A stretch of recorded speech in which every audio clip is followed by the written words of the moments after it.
Good morning students. BA प्रथम वर्ष। हमने महासागरों के बारे में पढ़ा था पिछली वीडियो में। महासागरीय जल के तापमान को प्रभावित करने वाले कारक। आज हम पढ़ते हैं महासागरों की लवणता एवं इनके स्रोत और इनका जो वितरण है वह किस किस प्रकार से कहाँ कहाँ होता है। जो हमारे महासागर होते हैं इनका जो खारापन होता है वह खारापन जो होता है वह 35 ग्राम प्रति 1000 ग्राम पानी में होता है। इसे आप परसेंट का चिन्ह ना समझें, यहाँ 2 जीरो हैं, यह प्रति ग्राम 1000 का चिन्ह है। यानी कि 1000 ग्राम समुद्री जल में 35 ग्राम लवण होते हैं। सर्वाधिक जो खनिज लवण होते हैं वह NaCl होता है, सोडियम क्लोराइड, वह 78% जो है पाया जाता है। महासागरों की लवणता के स्रोत, सबसे पहला हमारा आता है नदियाँ। नदियाँ जब बहती हुई आती हैं तो अपने साथ ये अवसाद भी लेकर आती हैं। जब नदियाँ पहाड़ों से नीचे की ओर आती हैं तो कंकड़, पत्थर, मिट्टी, चट्टानी तत्व इत्यादि को लेकर के आती हैं। जब तक ये मैदानों में नहीं उतरती यही इनके अवसाद कहे जाते हैं। जब नदियाँ शहरों, ग्रामों, कस्बों आदि से होकर आती हैं, बहती हुई आती हैं और जहाँ पर ये महासागरों में मिलती हैं वह इनका मुहाना होता है, तो ये अपने साथ शहरों, कस्बों, ग्रामों, महानगरों आदि की गंदगियों को भी अपने साथ लेकर चलती हैं। आपने देखा होगा कि जितने भी बड़े बड़े सिटी हैं वहाँ पर जो भी कारखाने, फैक्ट्री और बड़े बड़े उद्योग लगे हुए हैं वह अधिकतर नदियों के किनारे ही हैं। और आप इस चीज़ पर भी ध्यान देंगे कभी, जितने भी बड़े बड़े औद्योगिक शहर हैं वे भी किसी न किसी नदी के किनारे बसे होते हैं, क्योंकि कारखानों में गैलनों के हिसाब से पानी खर्च किया जाता है रोज़ाना, और इतने पानी को हम लगातार बोरिंग द्वारा या लगातार हाथों की मेहनत से नहीं निकाल सकते। इसलिए नदी के आसपास ही क्या है, कारखानों की स्थापना की जाती है। तो ये अपने साथ कारखानों की गंदगी को लेते हुए चलती हैं।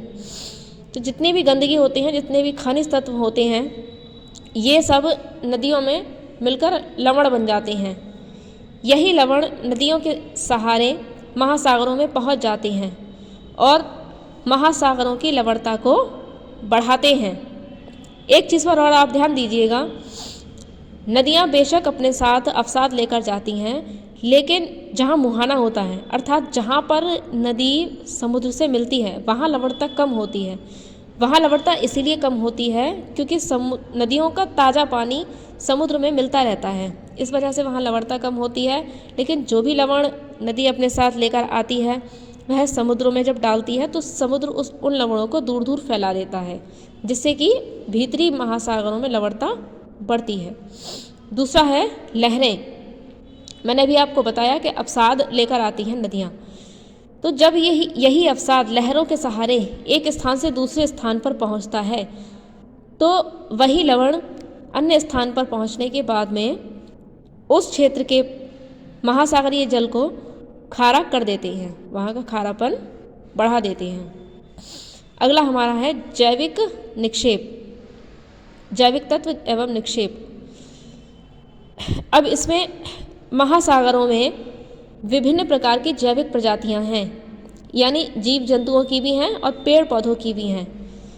यही पेड़ पौधे समुद्र में ही जन्म लेते हैं, समुद्र में ही समाप्त हो जाते हैं, मर जाते हैं, यानी कि वनस्पतियां उसमें सड़ गल जाती हैं। इसी प्रकार जो भी जलीय जीव होते हैं वे भी समुद्र में ही जन्म लेने के बाद में समुद्र में ही मर जाते हैं, या वे जो भी अपने नैतिक क्रियाएं करते हैं वो सब भी समुद्र में ही मिला हुआ रहता है।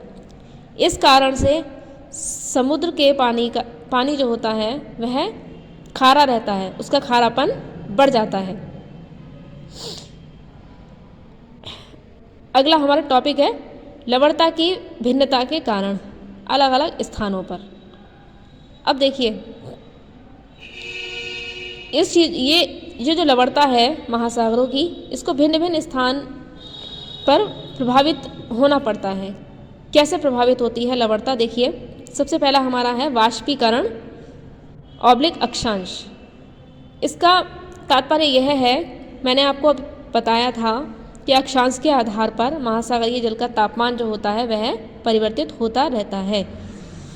तो जो विषुवतीय रेखा का जो क्षेत्र है वहाँ पर सूर्य की सीधी किरणें पड़ने के कारण वाष्पीकरण सर्वाधिक तीव्र गति से होता है। जब वहाँ सर्वाधिक तीव्र गति से वाष्पीकरण होता है तो वहाँ का जो जल है केवल वही तो भाप बन के उड़ेगा, अवसाद या लवण तो नहीं उड़ सकते। इसी क्रिया से हम नमक बनाते हैं समुद्री जल से। अर्थात जहाँ कहीं भी तीव्र तापमान होगा वहाँ पर वाष्पीकरण के कारण जल का जो खारापन है वह अधिक मिलेगा, क्योंकि पानी तो भाप बन के उड़ गया। दूसरी चीज़, जिन क्षेत्रों पे तापमान ज़्यादा होता है, ज़्यादा वाष्पीकरण होता है, कहीं कहीं पर संवहनीय वर्षा होती है।